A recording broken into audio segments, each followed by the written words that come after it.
አለይኩም ወራህመቱላሂ ወበረካቱ። ውድ ቻናላችን ቤተሰቦች የዕለተ እሁድ የምሽት ዜናዎቻችንን ይዘንላችሁ ቀርበናል። አብራችሁን ስለምትሆኑም ከልብ እናመሰግናለን። ወደ መጀመሪያው ዜናችን እናልፋለን።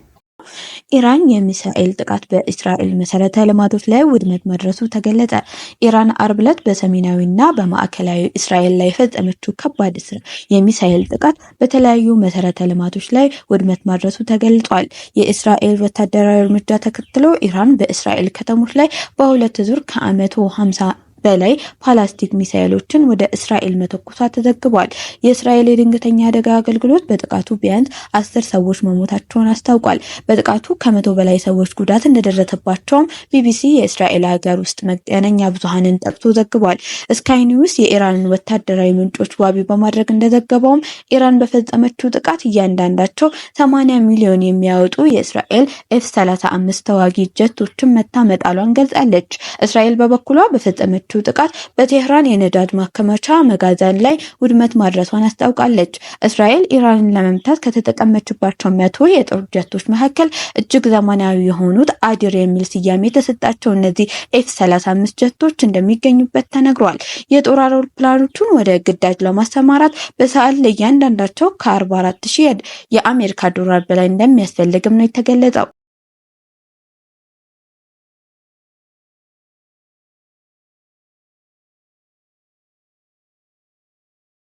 ኢራናውያን ከወታደራዊ ተቋማት አካባቢ እንዲርቁ እስራኤል አሳሰበች። የእስራኤል መከላከያ ሚኒስቴር ኢራናውያን ከወታደራዊ ተቋማት አካባቢ እንዲርቁ አሳስቧል። የእስራኤል ጦር የጥቃት ኢላማ የተደረገባቸውና የኢራን የኒኩለር ማበልጸጊያ ፕሮግራም የሚካሄድባቸው ማዕከሎች አካባቢ የሚኖሩ የቴህራን ነዋሪዎች አካባቢውን ለቀው እንዲወጡ ነው ያሳሰበው።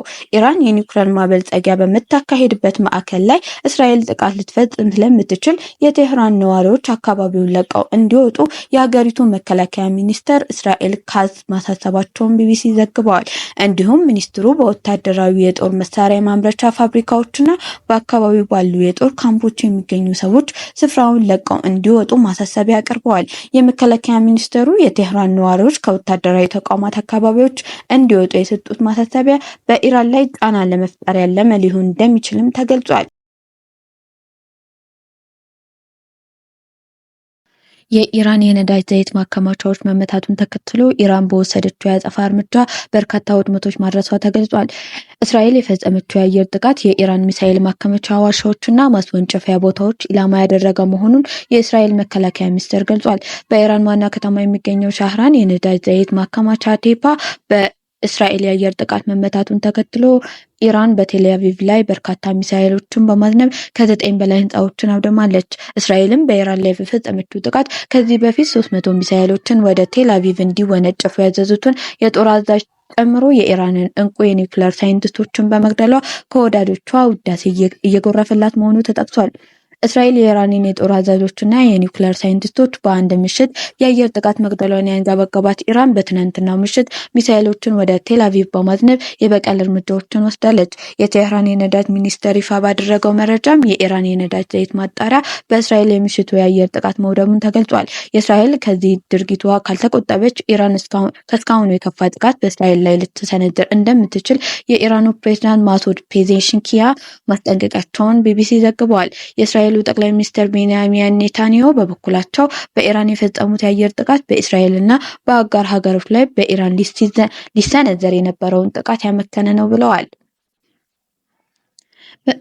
እስራኤል የአየር ክልሏን ዋነኛ የአየር ማረፊያዋን ዘጋች። በተጨማሪም የሀገሪቱ ዋነኛ የአየር ማረፊያ ቤንጎሪዮን ለየትኛው በረራ ዝግ መሆኑን አክሏል።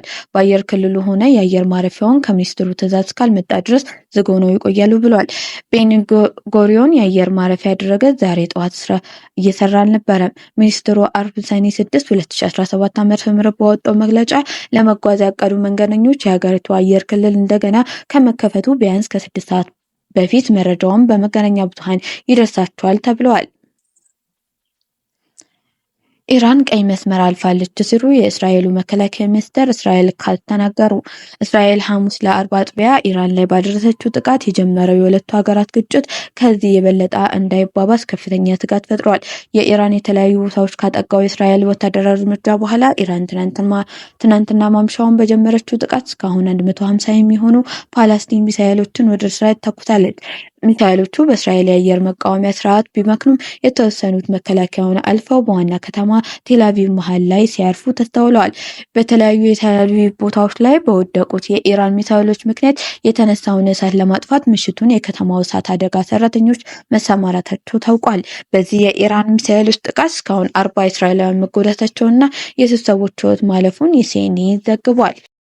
ኢራን በእስራኤል ላይ የድሮንና የሚሳኤል ጥቃት ስትፈጽም በዋነኝነት ሃይፋ እንዲሁም ቴልአቪቭ ኢላማ ተደርገዋል። እስራኤል በበኩሏ በኢራን ዋና ከተማ ቴህራን የሚገኙ ኢላማዎች ላይ ጥቃት እየሰነዘረች መሆኑን ተገልጿል። በቴህራን የነዳጅ ማከማቻ ኢላማ ያደረገ ጥቃት ተፈጽሞ ከፍተኛ እሳት በስፍራው መነሳቱ ተዘግቧል። በሌላ በኩል ኢራን በዓለም ትልቁ የጋዝ ማምረቻ በእስራኤል ጥቃት ምክንያት በከፊል ስራ ማቆሙን ገልጻለች። እስራኤል በድጋሚ አርብ ምሽት በፈጸመችው ጥቃት በርካታ ኢላማዎች መምታቷን አስታውቃለች። በቴህራን የመኖሪያ ህንፃ ላይ በተፈጸመ ጥቃት 20 ህጻናትን ጨምሮ 60 ሰዎች መሞታቸውን የኢራን መንግስታዊ ሚዲያ ዘግቧል። በኢራን አጸፋዊ ሚሳኤል ጥቃቶች 3 ሰዎች ሲገደሉ በርካቶች መቁሰላቸውን ባለስልጣናት ተናግረዋል። አሜሪካ ወደ ግጭቱ እንድትገባ ከተደረገች ሁኔታዎች በበለጠ ሊያገረሹ ይችላሉ ተብሏል።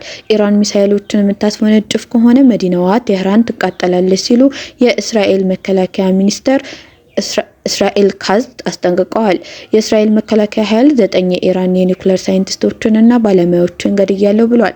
ጦሩ ሐሙስ ለአርብ አጥቢያ በፈጸመው ተከታታይ ጥቃት የገደላቸው የኒውክሌር ሳይንቲስቶች 6 ናቸው ብሎ ነበር።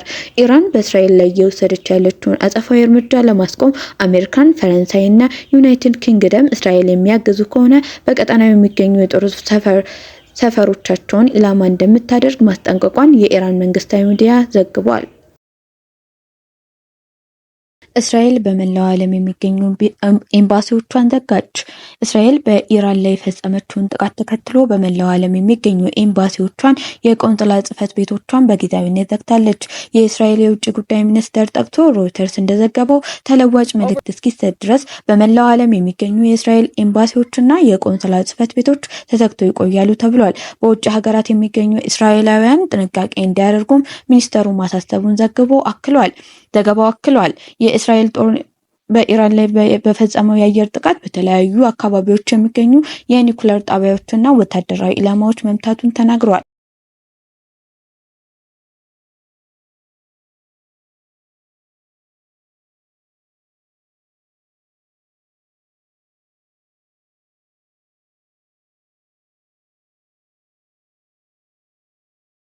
በኢትዮጵያ የተገኘው የኤምፓክስ ቫይረስ ዝርያ ከፍተኛ የሞት መጠንና ስርጭት ያለው መሆኑ ተገለጸ። ከአንድ ወር በፊት ወደ ኢትዮጵያ የገባው የኤምፓክስ ቫይረስ ዝርያ ከፍተኛ የሞት መጠንን የሚያስከትልና በከፍተኛ መጠን የሚሰራጭ እንደሆነ ጤና ሚኒስቴርና የኢትዮጵያ ሕብረተሰብ ጤና ኢንስቲትዩት አስታወቀ። ግንቦት 16 ቀን ለመጀመሪያ ጊዜ ወደ ኢትዮጵያ መግባቱ የተረጋገጠው ኤምፓክስ ከ2 ሳምንት ባነሰ ጊዜ ውስጥ 18 ሰዎችን መያዙን የተቋማቱ መረጃ ያመለክታል። በበሽታው ከተያዙ ሰዎች መካከል 5ቱ ሙሉ ለሙሉ ማገገማቸውን መግለጫው ያስረዳል። የኤምፓክስ መተላለፊያ መንገዶች የቅርብ ንክኪ፣ በቫይረሱ ከተያዘ ሰው ጋር የሚኖር እጅ መነካካት፣ በቫይረሱ የተያዘ ሰው የሚጠቀምባቸውን ቁሳቁሶች መጠቀምና የፊት ለፊት ትንፋሽ ግንኙነት ናቸው። እንዲሁም የኤምፓክስ በሽታ ምልክቶች ከፍተኛ ትኩሳት፣ ራስ ምታት፣ የጀርባ ህመም፣ የሰውነት እጢ እብጠቶች፣ ለመተንፈስ መቸገር፣ በሰውነት ክፍል ጎልተው የሚታዩ ሽፍታዎች ሲሆን ምልክቶቹም ህመምተኛው በቫይረሱ ከተያዘ ከ5 እስከ 21 ቀናቶች ውስጥ የሚታዩ ናቸው። መከላከያ መንገዶቹ በበሽታው ከተያዘ ሰው ጋር ግንኙነት መገደብ፣ እጅን በሳሙና መታጠብ፣ በበሽታ የተያዘ ሰው የሚጠቀምባቸውን ቁሳቁሶች በጋራ አለመጠቀም ናቸው። የትምህርት ቤት ክፍያ ጭማሪ በአዲስ አበባ ከተማ አስተዳደር ስር የሚገኙ 1227 የግል ትምህርት ቤቶች በ2018 ዓ.ም የትምህርት ዘመን እስከ 65% ድረስ የትምህርት ቤት ክፍያ ጭማሪ እንዲያደርጉ እንደተፈቀደላቸው ተሰምተዋል። የጭማሪውን ጣሪያ 65% መጨመር እንዲችል የተፈቀደለት ግን አንድ ትምህርት ቤት ብቻ ነው ተብሏል። የከተማው ካቢኔ ባጸደቀው የግል ትምህርት ቤት አገልግሎት ክፍያ አሰራር ስርዓተ ረቂቅ ደንብ ቁጥር 194/2017 መሰረት በ2018 ዓ.ም የትምህርት ዘመን ከ1585 የግል ትምህርት ቤቶች ውስጥ 1227 ያህሉ እስከ 65 በመቶ ብቻ የትምህርት ቤት ክፍያ ጭማሪ ማድረግ እንደሚችሉ የአዲስ አበባ ከተማ የትምህርትና ስልጠና ጥራት ቁጥጥር ባለስልጣን ዋና ስራ አስኪያጅ አቶ ኢዘዲን ሙስባ ለሪፖርት ጋዜጣ ተናግረዋል። በ2018 ዓ.ም ጭማሪ ያደርጋሉ ተብሎ የሚጠበቁ 1227 ትምህርት ቤቶች አስቀድሞ የክፍያ ጭማሪ መነሻ ሀሳባቸውን አቅርቡ ሲባሉ የዋጋ ግሽበት ጨምሯል በሚል ያቀረቡት ጭማሪ አስደንጋጭ ነበር ብለዋል። ከትምህርት ቤቶች ውስጥ 10 በመቶ የሚሆኑ ብቻ እስከ 50 በመቶ የጭማሪ ሀሳብ ያቀረቡ ሲሆን ቀሪ 90 በመቶ ያህሉ ከ75 እስከ 263 በመቶ ጭማሪ ማቅረባቸውን ተናግረዋል።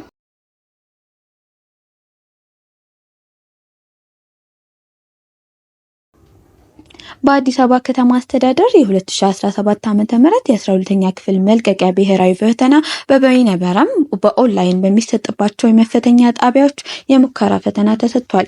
የሙከራ ፈተናውን በተለያዩ የመንግስትና የግል ትምህርት ቤት የሚማሩ የ12ኛ ክፍል ተማሪዎች የወሰዱ ሲሆን የአዲስ አበባ ከተማ አስተዳደር ትምህርት ቢሮ ስትራቴጂክ ካውንስል አባላትና የኢኖቬሽንና ቴክኖሎጂ ልማት ቢሮ አመራሮች ጋር በመሆን የሙከራ ፈተናውን በተሰጠባቸው ጣቢያዎች በመገኘት ሂደቱን ተመልክተዋል። በከተማ አስተዳደሩ በበይነ መረብ የሚሰጠው የ2017 ዓ.ም የ12ኛ ክፍል መልቀቂያ ብሔራዊ ፈተና ስኬታማ እንዲሆን የተለያዩ የቅድመ ዝግጅት ስራዎች እየተከናወኑ የሚገኝ ሲሆን የአዲስ አበባ ከተማ አስተዳደር ከንቲባ አዳነች አቤቤ ሂደቱ ስኬታማ እንዲሆን የቅርብ ድጋፍ ክትትል ማድረግ ላይ ይገኛሉ።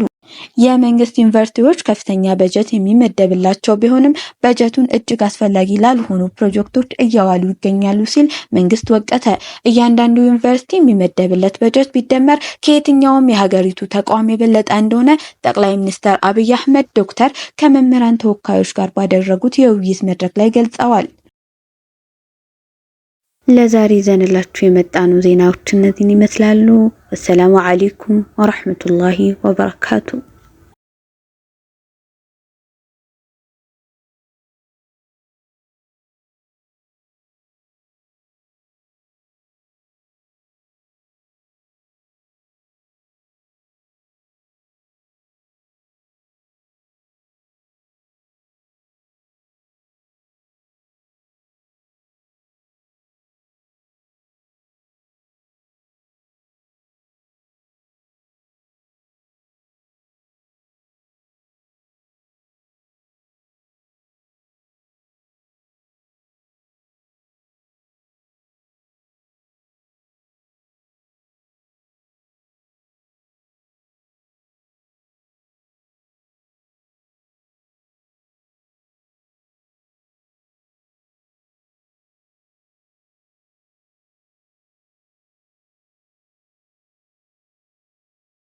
A direct hit on central Israel. Iran launching wave after wave of missiles and drones through the night, targeting major cities including Tel Aviv and Haifa. People took shelter where they could, and Bat Yam emergency services scrambled to residential blocks where projectiles and debris fell. People's homes have been destroyed. Hours earlier, Israel launched more attacks targeting Iran's critical energy infrastructure. As night fell, an oil depot near the capital Tehran was hit and caught fire. Satellite images released on Saturday revealed the impact of Israel's earlier strikes on the country's nuclear facilities. As dawn breaks on a third day of fighting, world and regional leaders call for calm to stop this conflict spilling into a wider war. Kaylee Callahan, Al Jazeera.